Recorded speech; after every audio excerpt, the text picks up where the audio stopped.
FM News Talk 97.1. On-demand audio. Lieutenant Governor Kinder, welcome to the program. Yeah, well, thank you for having me, Jamie. By the way, what if it is edited for length in some respect?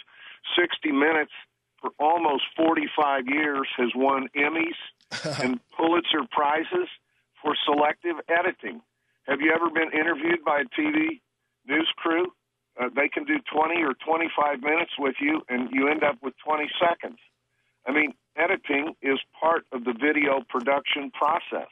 So for them to make this their defense and say that, well, Andrew Breitbart is well known for selective editing, my goodness, Mike Wallace and Morley Safer and all those people at 60 Minutes have prospered the last 45 years doing precisely that, and they've been lionized and made into journalistic heroes and pioneers. I'd love to see all the videos. They say it's taken out of context, but what kind of more context do you need than a guy basically saying, this is what we did in a plant?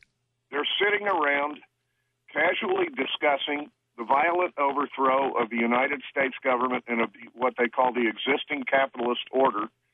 This is the language of the far, far hard left and the pro-communist left, and Mr. Gilgum, the union official, is a fellow who has been awarded and has accepted awards from the American Communist Party.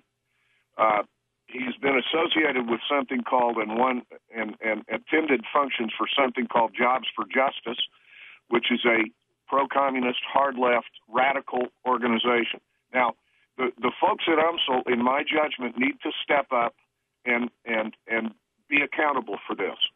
Tell us what's going on at something called the Institute for Labor Studies within the University of Missouri, and be accountable here. We have.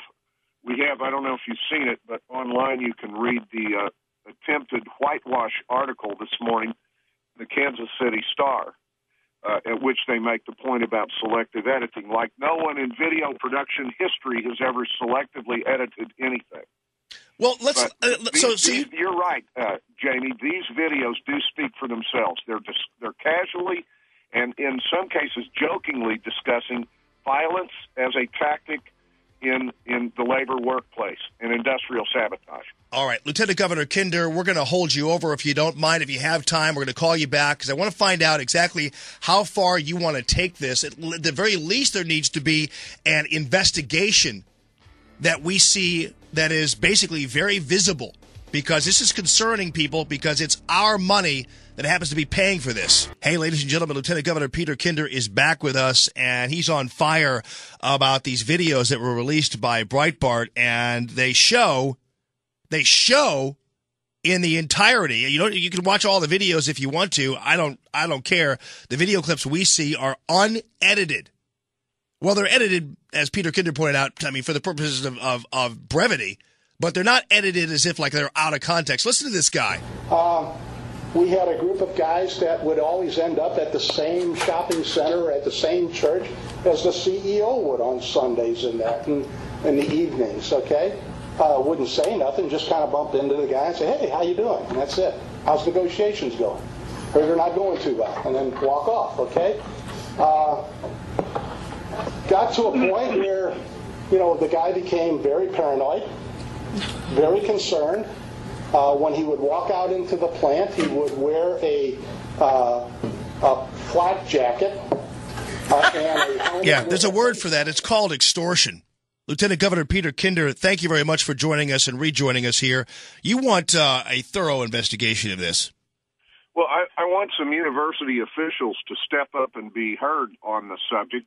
How is it that we have these radical, hard left people conducting classes at something called the Institute for Labor Studies and inviting communists in to speak and casually discussing industrial sabotage, violence as a tactic and an acceptable tactic, sitting around joking about it? The discussion turns to Mao Zedong and an approving statement that Mao Zedong famously said, power comes out of the barrel of a gun. Further comments citing Karl Marx And this is being paid for by taxpayer resources at our great flagship university, the University of Missouri. I want the chancellor of the UMSL campus and the chancellor at UMKC to step forward, and maybe some curators need to be heard from. Curators are appointed by the governor. The governor is ultimately accountable on this. By the way, the governor has been utterly silent in the 5 days since this story broke. We ought to hear from the interim president of the University of Missouri on this. Now, you are the lieutenant governor. Do you have any power at all to force the issue here? I mean, or do you have to rely on the governor to make sure that something like this happens? Well, I personally have no power. I'm not in the line of responsibility, except that I'm one of 6 constitutionally elected statewide officials. Right. And I thank you for having me on to highlight this. I'm speaking today to legislative leaders in both the House and Senate because they have the power of the purse, and they're moving the budget bills through the final turn this week. In fact, the budget bills for the $23 billion state budget have to be on the governor's desk 1 week from today at 6 p.m. Yeah. So we're going to visit this today with the Speaker of the House and with the President Pro Tem of the Senate. Well, and you know what? They ought to hold a hearing on it. They ought to call up everybody who's associated with that institute and call up all those individuals who are recorded there. And you know what? Heck, play all of the tape that is purported to be, well, look at the full tape. It's out of context. All this stuff is taken out. Let's prove it. Let's see the whole tape. I noticed the people who and these teachers, if you want to call them that, and the students may want to sit around and joke about quotes from Mao Zedong.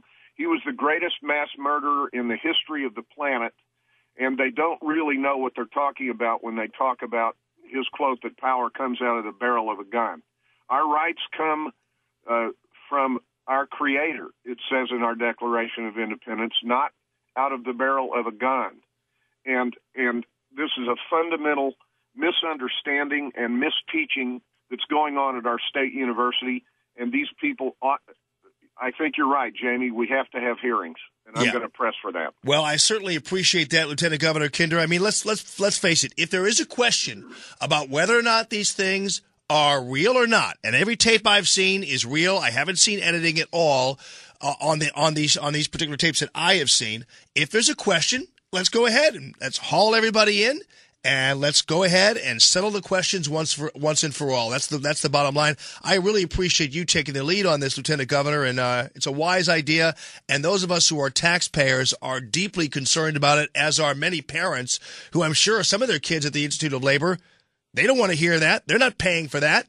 So we appreciate you, man. The good people in the trade union movement, the labor movement, should not be condoning casual talk about industrial sabotage and violence is an acceptable tactic.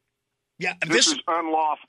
This is unlawful. Yeah, this isn't an attack on trade unions for sure. I'm glad you mentioned that, because conservatives, there are a lot of people who are common sense conservatives who are members of trade unions who listen to this program and support you, and they don't like this either. So that's absolutely right, Jamie. Thank you. All right, buddy. You take care. I appreciate you, Lieutenant Governor Peter Kinder, lieutenantgov.mo.gov.